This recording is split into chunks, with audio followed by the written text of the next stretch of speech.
जी, राधे राधे। अगर है आप आरिश की प्रिपरेशन कर रहे हैं तो आप एकदम सही जगह पर और सही दिशा के अंदर हैं। आज से हम इस चैनल पे हैं जो कि इंडियन पॉलिटी पढ़ेंगे, साथ ही साथ इसकी खासियत बात ये है कि हम साथ साथ पीवाईक्यू करते जाएंगे, साथ साथ हम आंसर राइटिंग भी करते जाएंगे। हम थ्योरी में पढ़ेंगे और मैं आपको है, अगर मान लो हमारा कोई भी एक टॉपिक पूरा हो गया, उसका मैं टेलीग्राम पे है उसका पीडीएफ डालूंगी, साथ ही साथ है उसकी पीवाईक्यू क्वेश्चन भी है उसके अंदर डालूंगी। तो चलिए बिना टाइम वेस्ट किए हुए हम स्टार्ट करते हैं इंडियन पॉलिटी को, जिसे हम कहते हैं भारतीय राजनीति या इंडियन पॉलिटी। ये टॉपिक है, आज से हम स्टार्ट करेंगे। लगभग है आपके, मैं 60 घंटे लूंगी, उसके अंदर आपके सारी की सारी इंडियन पॉलिटी है वो कवर करा दूंगी एकदम से। और हम साथ साथ में पीवाईक्यू करते जाएंगे। पीडीएफ आपको देखो, डेली पीडीएफ में आपको जो प्रोवाइड नहीं करवा सकती, अगर मान लो आज हमारा एक टॉपिक पूरा हो गया तो उसका पीडीएफ मैं आपको टेलीग्राम चैनल पे डाल दूंगी। और साथ ही हम क्या करेंगे, आंसर राइटिंग करते जाएंगे। अब मान लो कि आज हमने एक टॉपिक पढ़ा, उस टॉपिक के क्लास के एंड में मैं आपको एक क्वेश्चन दूंगी, 2 क्वेश्चन दूंगी, जिसका आपको है आंसर लिखना है और आपको आंसर चेक करवाना है। तो आप मेरे टेलीग्राम चैनल पे आ जाना, जिसकी लिंक है वीडियो के डिस्क्रिप्शन में दी गई है। तो चलिए स्टार्ट करते हैं, वापस टॉपिक पे आते हैं कि इंडियन पॉलिटी है। इसको सबसे पहले हम देखते हैं कि भाई हम है पॉलिटी है, हम राजनीति है, राज व्यवस्था है, वो पढ़ किस चीज की रहे हैं। आप कहोगे हमारे देश की पढ़ रहे हैं। हमारा देश मतलब एक स्टेट है, एक राज्य है। आप कहोगे देश है, नहीं। पहले बात करते हैं राज्य की। देश राज्य एक ही चीज होता है। इसके आधार पर सबसे पहले तो हम देखते हैं कि भाई राज्य होता क्या है, राज्य की परिभाषा क्या होती है। क्या हम भारत को राज्य कहें या हम राजस्थान को राज्य कहें। बाय द वे, राजस्थान को भी राज्य कहा कहा जा सकता है, भारत को भी राज्य कहा जा सकता है, लेकिन अब तो आपके मन में डाउट है।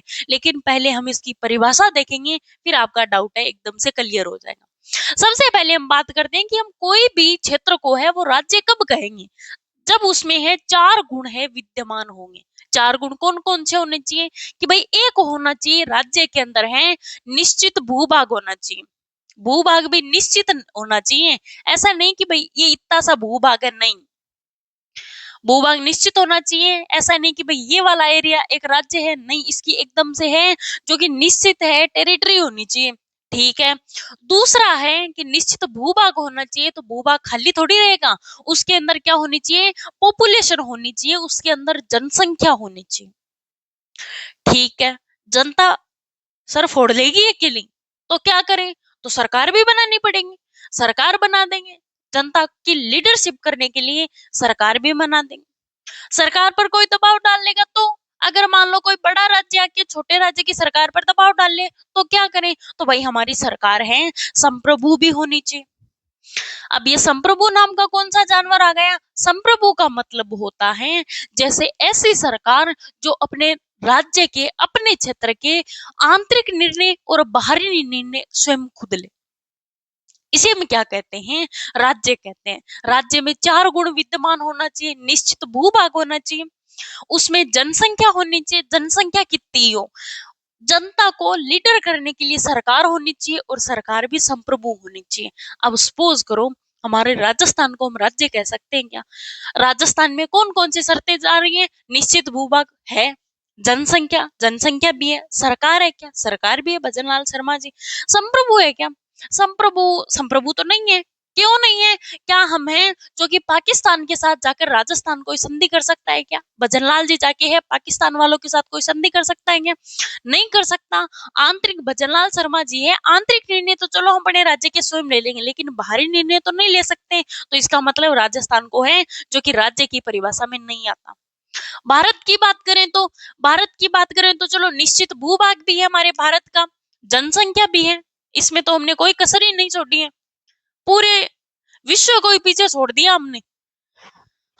सरकार है क्या, सरकार भी है, ओबियसली बात है। सरकार संप्रभु है क्या, संप्रभु, हाँ संप्रभु है। मोदी जी तब जब कोई है समझौता करता है किसी भी देश के साथ, तब उनको किसी की जरूरत नहीं पड़ती, यानी कि हमारी हैं, जो कि भारत है वो एक राज्य की परिभाषा के अंदर आता है। भारत को हम राज्य का दर्जा है वो दे सकते हैं। इसमें चारों गुण विद्यमान हैं। निश्चित भूभाग भी है, सरकार भी है, जनसंख्या भी है और सरकार है वो संप्रभु भी है। चारों के चारों गुण विद्यमान। क्या राज्य के चार ही तत्व होते हैं क्या? ये है राज्य के चार तत्व। चार तत्व हमने कहा हाँ भाई चार ही होते हैं, चार ही होते हैं। लेकिन एक व्यक्ति है यहाँ, उसने कहा, किसने कहा राज्य के चार गुण होते हैं? मैं राज्य के 7 गुण दूंगा, 7 तत्व बताऊंगा। तो ऐसा व्यक्ति कौन था जिसको हम चाणक्य, कौटिल्य या चंद्रगुप्त, सॉरी, चाणक्य या कौटिल्य कहते हैं। उनकी बात है हम करते हैं। उन्होंने कहा कि भाई राज्य के चार तत्व नहीं होते, राज्य के होते हैं 7 तत्व। अर्थशास्त्र के जनक जिनको कौटिल्य या चाणक्य ने हैं, जो कि राज्य की परिभाषा के संदर्भ में इन्होंने कहा कि भाई राज्य के 7 तत्व होने चाहिए। चाणक्य या कौटिल्य ने हैं, जो कि राज्य के संदर्भ में एक सिद्धांत दिया जिसे हम कहते हैं सप्तांग सिद्धांत। सप्तांग सिद्धांत यानी कि राज्य के कितने गुण होंगे? राज्य के 7 तत्व होंगे, 7 अंग होंगे। ऐसा कहा कौटिल्य जी ने, चाणक्य जी ने। किसी ने पूछा 7 गुण तो बताओ कौन कौन सी है? आपने तो सिद्धांत तो दे दिया। तो इन्होंने 7 गुण बताया कि भाई क्या होना चाहिए? भूभाग होना चाहिए, निश्चित विश्चित कुछ नहीं है। अपने तो भूभाग होना चाहिए। भूभाग में जनसंख्या कोई जरूरी नहीं है। भूभाग के अंदर दुर्ग होना चाहिए। ठीक है, दुर्ग में बैठेगा राजा। राजा के पास होनी चाहिए सेना, यह होना चाहिए बल। राजा के पास होने चाहिए मंत्री। राजा के पास होना चाहिए धन, राजकोष। क्या होना चाहिए? धन होना चाहिए, मतलब राजकोष होना चाहिए, संपत्ति होनी चाहिए। राजा के पास होना चाहिए मित्र, एक मित्र भी होना चाहिए। इस प्रकार से हैं जो कि कौटिल्य या चाणक्य जी ने है राज्य के संदर्भ में 7 अंग बताए जिसे हम सप्तांग सिद्धांत कहते हैं। निश्चित भूभाग होना चाहिए, भूभाग के अंदर दुर्ग होना चाहिए, दुर्ग में राजा बैठा हो, राजा के पास सेना हो, जो कोई दूसरा राज्य आक्रमण करे तब क्या होना चाहिए? बल होना चाहिए, सेना होनी चाहिए। सेना के ऊपर मंत्री भी होने चाहिए, राजकोष होना चाहिए। धन के बिना क्या है? तो धन भी होना चाहिए, राजकोष होना चाहिए और एक मित्र भी होना चाहिए ताकि वो सहायता भी कर सके। इस प्रकार से है कौटिल्य जी ने है वो 7 अंग है वो बताए थे। फिर आपके दिमाग में क्वेश्चन आया होगा कि भाई राज्य है ये अस्तित्व में कैसे आया? सबसे पहले राज्य बनाया किसने? इसकी उत्पत्ति है वो कैसे हुई थी? उसके बारे में हम चर्चा करते हैं कि भाई राज्य की उत्पत्ति सबसे पहले हुई कहां से थी और कैसे हो गई ये उत्पत्ति, उसके बारे में बात करते हैं। उससे पहले ये थोड़ा सा देख लो, कौटिल्य जी, चाणक्य जी के द्वारा सप्तांग सिद्धांत दिया गया, राज्य के संदर्भ में 7 अंग है वो बताए गए। अब आप चाहो तो नोट्स देखो क्लास में बना सकते हो। मैं आपको कितनी बार 3-3 4-4 बार चीजें हैं वो रिपीट करवा रही हूँ।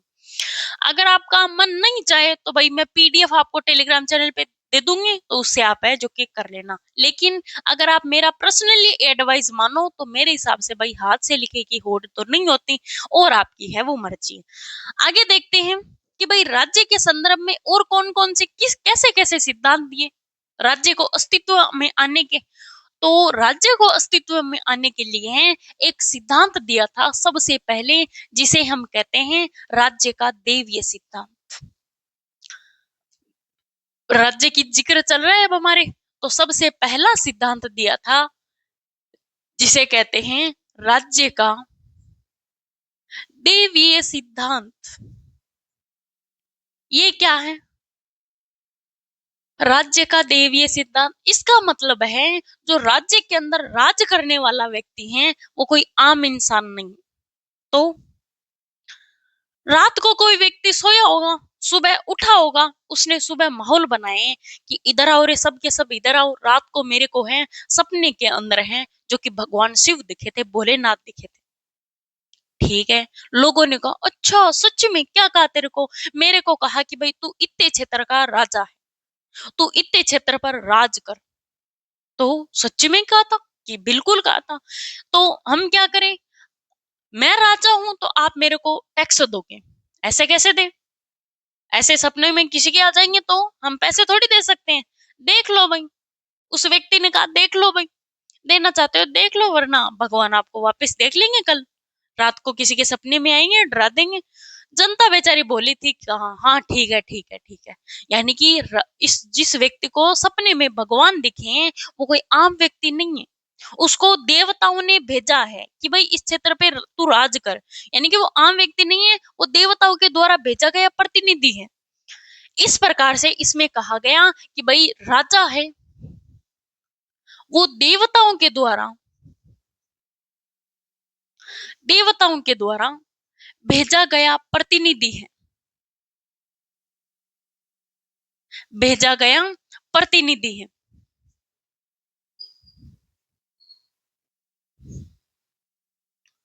जो भगवान, जो ईश्वर के आधार पर क्या करता है, राज करता है। जो ईश्वर के आधार पर या ईश्वर के आधार पर राज करता है।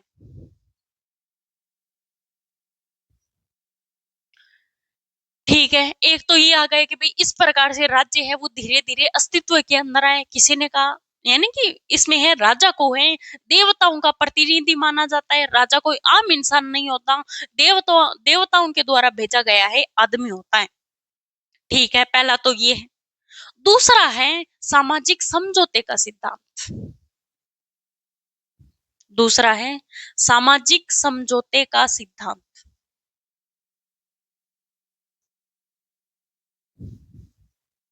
ये क्या है? ये है कि भाई समाज के मध्य हमने है, समाज के मध्य बैठकर हमने है जो कि राज्य है उसको बनाया। कैसे बनाया? एक मान लो राज्य है, बड़ा राज्य है, साइड में छोटे छोटे राज्य हैं। ये बड़ा राज्य दादागिरी करने के लिए क्या करता है, इन छोटे पे आक्रमण करता है। ये बड़ा कहता है कि घोड़ला टाइप का, ये कहता है इन छोटे छोटे पे मैं राज करूंगा। इन छोटे वालों ने सोचा क्यों ना हम अपना एक अलग संगठन बना ले। ठीक है, बना लेते हैं। कोई बीच में से निकल के एक होशियार बंदा है, कहा इन आप सबका है जो छोटे छोटे राज्यों का राज मैं करूंगा, मैं शाना हूं थोड़ा, ठीक है। तो मैं अकेला तो नहीं लड़ सकता, तो क्या चाहिए मेरे को भाई, कुछ और आदमी चाहिए। और आदमी, चलो और आदमी भेज देते हैं। प्रत्येक रियासत से है, प्रत्येक छोटे छोटे राज्यों से है, बहुत सारे आदमी आ गए। इस व्यक्ति की है वो सहायता करने के लिए। इस एक व्यक्ति को हमने बना दिया राजा, ये और व्यक्ति है इसको बना दिया सेना। फिर इस एक व्यक्ति ने कहा कि भाई आपकी तो मैं रक्षा तो कर दूंगा, लेकिन बदले में मेरे को मिलेगा क्या? आप तो कमा लोगे, आप तो खेती कर लोगे, आपके तो टाबर है, बच्चे हैं, वो पल जाएंगे, मेरे कैसे पलेंगे? मेरा तो काम है आपकी सुरक्षा करना, लेकिन मेरे टाबरों को रोटी कौन खिलाएगा? तो जनता ने कहा भाई तू टेंशन मत ले, तू तो हमारी रक्षा कर, तू तो आगे जाके लड़, तेरे टाबरों को रोटी हम ही खिला देंगे, यानी कि हम दे देंगे तेरे को टैक्स। इस प्रकार से धीरे धीरे ये टैक्स आया, धीरे धीरे क्या आया, राजा आया। राजा के पास क्या आ गई, सेना आ गई। सेना के बाद क्या कर लिया, इस राजा ने है वो टैक्स लेना स्टार्ट कर दिया। इस प्रकार से है समाज के मध्य है वो राज्य अस्तित्व में आया था। धीरे धीरे समाज के मध्य समझौते के अनुसार है राज्य अस्तित्व के अंदर आया था। दूसरा सिद्धांत हमारा ये कहता है, तो इसको भी लिख लेते हैं। ये सिद्धांत दिया किसने था, तो ये थोड़ा सा देख लो। ये सिद्धांत दिया था जॉन हॉब्स। जॉन हॉब्स व रूसो ने ये सिद्धांत है वो दिया था। इसकी परिभाषा लिखते हैं। परिभाषा में हम लिखेंगे, परिभाषा में हम लिखेंगे कि राज्य अस्तित्व में, या हम लिखेंगे समाज के मध्य में, समाज के सामाजिक समझौते के आधार पर, सामाजिक समझौते के आधार पर, समझौते के आधार पर राज्य अस्तित्व में आया। राज्य अस्तित्व में आया,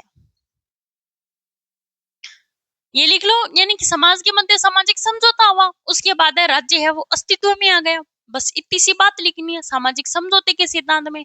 पहला है राज्य का देवीय सिद्धांत, जिसमें राजा को ईश्वर का प्रतिनिधि माना जाता है।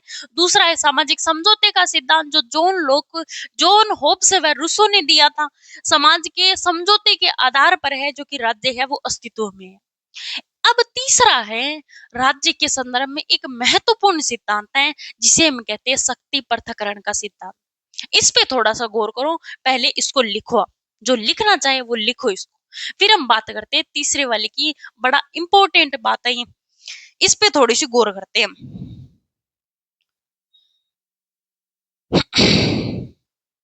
वॉइस वगैरह एक बार देख लेना भाई, रुक ना जाए कहीं। ये दोनों लिख लो एक बार। अब हम बातें करते हैं तीसरे सिद्धांत की, जिसे हम कहते हैं शक्ति पृथक्करण का सिद्धांत।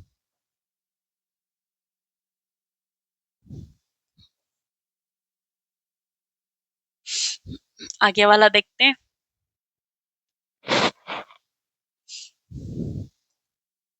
तीसरा देखो, शक्ति पृथक्करण का सिद्धांत।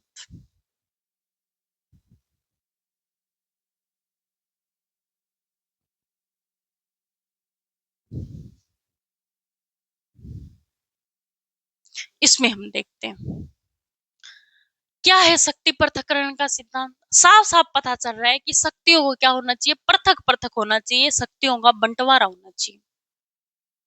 ठीक है, ये सिद्धांत दिया किसने था? ये सिद्धांत दिया था मोंतेस्क्यू ने। ये सिद्धांत है वो दिया था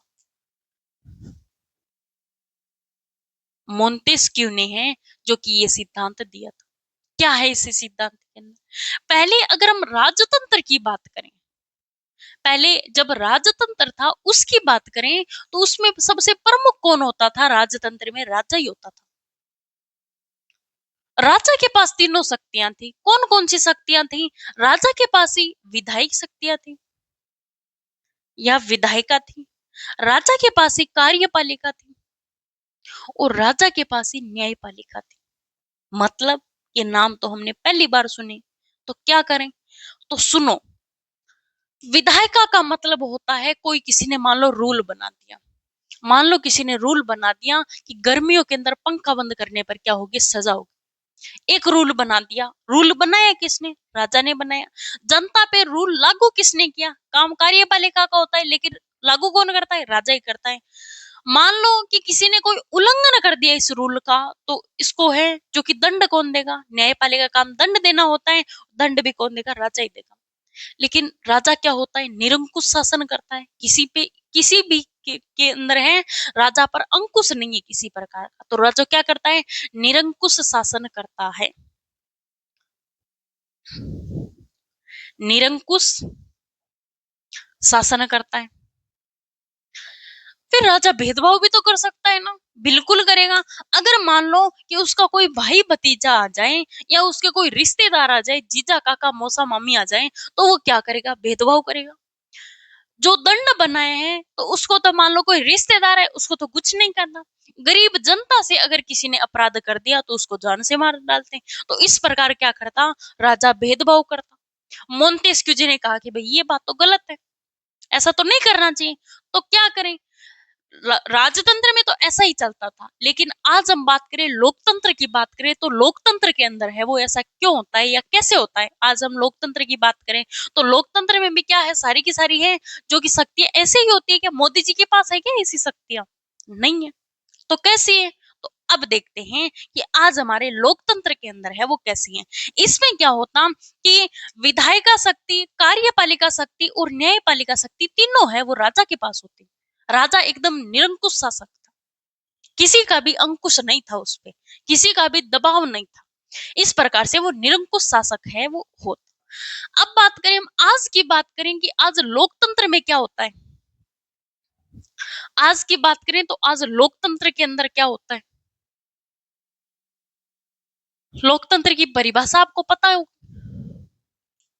जनता के द्वारा जनता के लिए बनाया गया शासन क्या होता है? लोकतंत्र होता है, या बनाया गया तंत्र होता है, उसे लोकतंत्र कहते हैं। इसकी परिभाषा हम आगे लिखेंगे, अब नहीं लिखेंगे। अब तो सिर्फ हम देखते हैं लोकतंत्र होता है। जनता का शासन होता है, ओबियसली बात है। तो इसमें भी शक्तियां होती है क्या? ओबियसली बात है, इसमें भी शक्तियां होती हैं। वो ही विधायिका, या जिसको हम व्यवस्थापिका भी कहते हैं, कार्यपालिका, और एक होती है न्यायपालिका। इनका काम क्या होता है? बता दिया, रूल बनाना, रूल को लागू करना और रूल का उल्लंघन करने पर दंड देना। आज तीनों की तीनों शक्तियां हैं वो एकदम से पृथक्करण है। रूल लागू करने वाले अलग है, बनाने वाला रूल अलग है, लागू करने वाला रूल अलग है, और दंड देने वाला रूल अलग है। तो हमारे भारत की बात करें तो हमारे भारत में है रूल है, वो बनाता कौन? आपने पार्लियामेंट का नाम सुना होगा, दिल्ली के अंदर है, जिसे हम संसद कहते हैं। वो संसद क्या करती है? रूल को बनाती है। संसद जो दिल्ली के अंदर है, इस संसद को हमने दो भागों के अंदर बांट रखा है। इनके जो सदस्य आते हैं, इसको हमने दो भागों के अंदर बांट रखा है। एक है हमारी लोकसभा,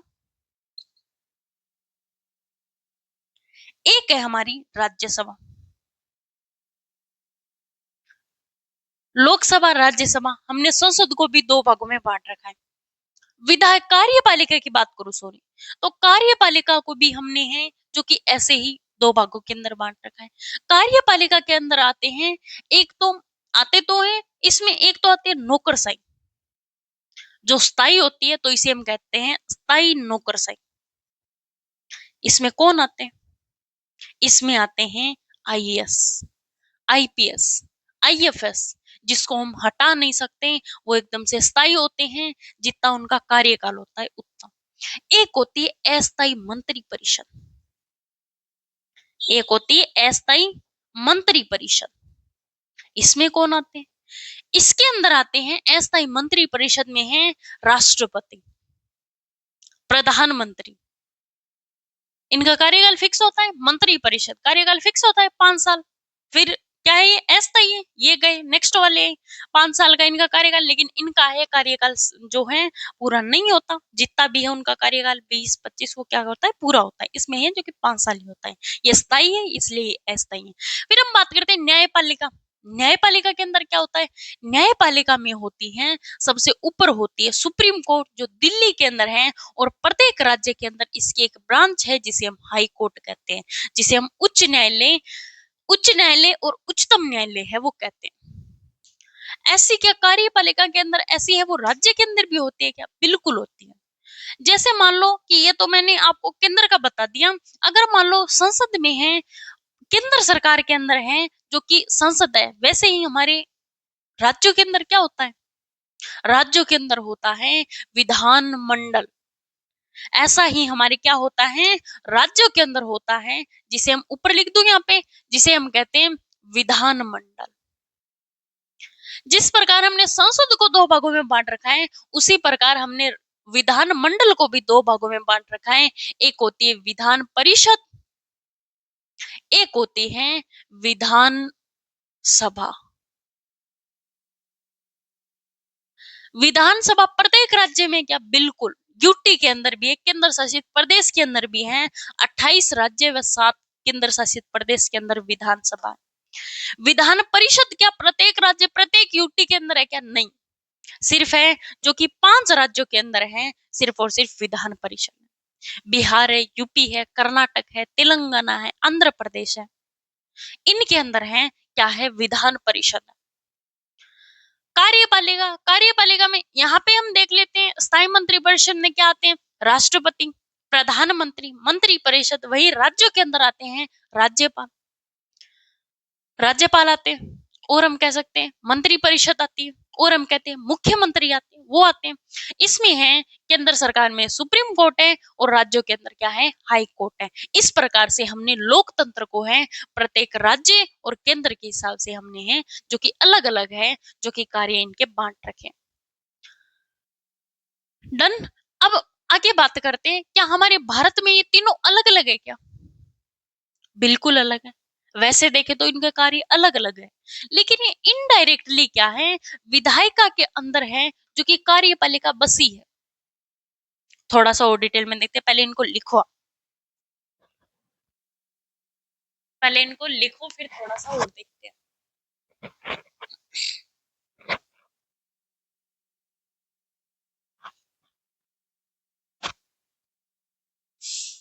एक लाइन लिखो आप कि भारत में है जो कि दोहरी कार्यपालिका है, दोहरी विधायिका है, दोहरी विधायिका, दोहरी कार्यपालिका, लेकिन एकल है न्यायपालिका है। क्यों है?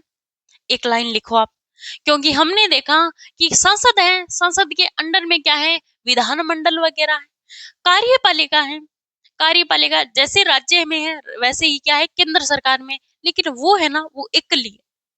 सुप्रीम कोर्ट के अंदर हाई कोर्ट है, हाई कोर्ट के अंदर है जो कि डिस्ट्रिक्ट कोर्ट है, इस प्रकार से है। तो हम एक लाइन लिख सकते हैं कि भारत में है दोहरी विधायिका, दोहरी कार्यपालिका व एकल न्यायपालिका है। एक लाइन लिखो आप, फिर हम थोड़ा सा उसको डिटेल में समझते हैं। भारत में दोहरी विधायिका,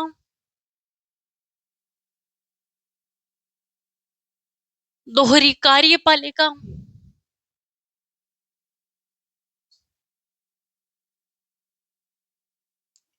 व एकल न्यायपालिका है।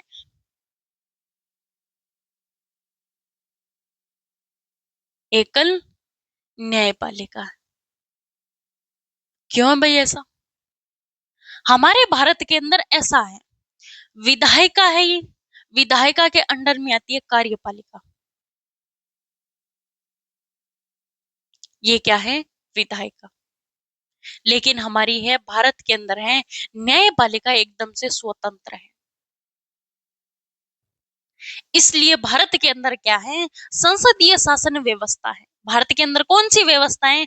भारत में संसदीय शासन व्यवस्था है।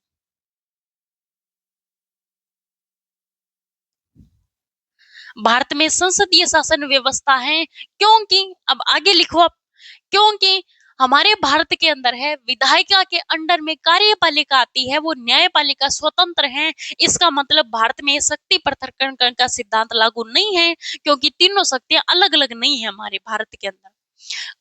विधायिका के अंडर में कार्यपालिका आ जाती है। इस प्रकार से क्या है, भारत में संसदीय शासन व्यवस्था है। हमने ब्रिटेन से बहुत चीजें ली। ब्रिटेन में भी क्या ऐसे है क्या? ब्रिटेन के अंदर बताऊं तो ब्रिटेन के अंदर विधायिका में ही कार्यपालिका और न्यायपालिका बसी है। तो ऐसा ही ब्रिटेन के अंदर संसदीय शासन व्यवस्था है। ब्रिटेन के अंदर कुछ ऐसा है, ब्रिटेन में विधायिका ही सब कुछ है। ये विधायिका है और विधायिका के अंदर बसी है कार्यपालिका और विधायिका के अंदर ही बसी है न्यायपालिका। तो इसमें आप ब्रिटेन के अंदर और लिखो कि ब्रिटेन में भी संसदीय शासन व्यवस्था है, क्योंकि यहाँ पर भी शक्ति पृथक्करण का सिद्धांत लागू नहीं होता, क्योंकि विधायिका के अंदर ही कार्यपालिका और न्यायपालिका होती है ब्रिटेन के अंदर। फिर आपके दिमाग में एक क्वेश्चन हो रहा है कि तो भाई ये शक्ति पृथक्करण का सिद्धांत पढ़ा है क्यों हमें? हमने तो कहीं देखा ही नहीं, हमने नए भारत में देखा, नए ब्रिटेन में देखा, तो हम आगे, तो आगे एक देश और देखो जिसका नाम है यूएसए, संयुक्त राष्ट्र अमेरिका। एक और देखो, लास्ट है ये, उसके बाद हम क्लास का एंड करते हैं। एक लास्ट देखो, यूएसए। यूएसए के अंदर क्या है, आदेशात्मक शासन प्रणाली। आदेशात्मक शासन प्रणाली। इसमें क्या होता है? इसमें होता है कि विधायिका अलग है, कार्यपालिका अलग है, न्यायपालिका अलग है। ये विधायिका हो गई, ये कार्यपालिका हो गई, ये हो गई न्यायपालिका। इस प्रकार से यूएसए के अंदर परिभाषा लिख लो आप कि यूएसए के अंदर आदेशात्मक शासन प्रणाली है। यहाँ पे है जो कि सारी शक्तियां हैं वो पृथक पृथक है, विधायिका, कार्यपालिका, न्यायपालिका, कोई किसी के अंडर नहीं है, तीनों शक्तियां एकदम अलग अलग हैं। तो ये हो गए, हमने देखा राज्य के संदर्भ में हमने अलग अलग परिभाषा देखी। भारत में और ब्रिटेन में संसदीय शासन व्यवस्था है। भारत के अंदर है विधायिका के अंदर ही कार्यपालिका है, और ब्रिटेन में विधायिका के अंदर कार्यपालिका और न्यायपालिका है। और यूएसए के अंदर है विधायिका, कार्यपालिका, न्यायपालिका, तीनों अलग अलग है, तीनों पृथक पृथक है। इसलिए यूएसए के अंदर क्या है, आदेशात्मक शासन प्रणाली है। तो आज की क्लास में हमने देखा कि राज्य की परिभाषाएं देखी हमने, राज्य का है एकदम विस्तार से है वो विवरण कर लिया। आगे हमारा कल वाला टॉपिक होगा संविधान सभा, कि भाई सबसे पहले संविधान सभा की मांग किसने की, किसने नहीं की। तो वो सारी की सारी डिटेल है वो मैं आपको कहानी के आधार पर है वो बताऊंगी। तो आज वाली क्लास में आपको कोई भी डाउट है वो नहीं होना चाहिए। डाउट है तो कमेंट बॉक्स के द्वारा आपके लिए हमेशा खुले ही रहेंगे। और आज से हैं जो कि इस चैनल पे आपको मैं इंडियन पॉलिटी पढ़ाऊंगी, वो भी रेगुलरली आपकी क्लासें हैं वो आएगी, साथ में आपका रिवीजन हो जाएगा और साथ में आप हैं जो कि और भी फैक्ट है वो पढ़ेंगे। तो चलिए भाई, आज वाली क्लास में इतना ही। इसका पीडीएफ आपको टेलीग्राम चैनल पे मिल जाएगा, जिसकी लिंक वीडियो के डिस्क्रिप्शन में दी गई है, वहां से आप टेलीग्राम चैनल को ज्वाइन कर सकते हैं। तो आज वाली क्लास में इतना ही।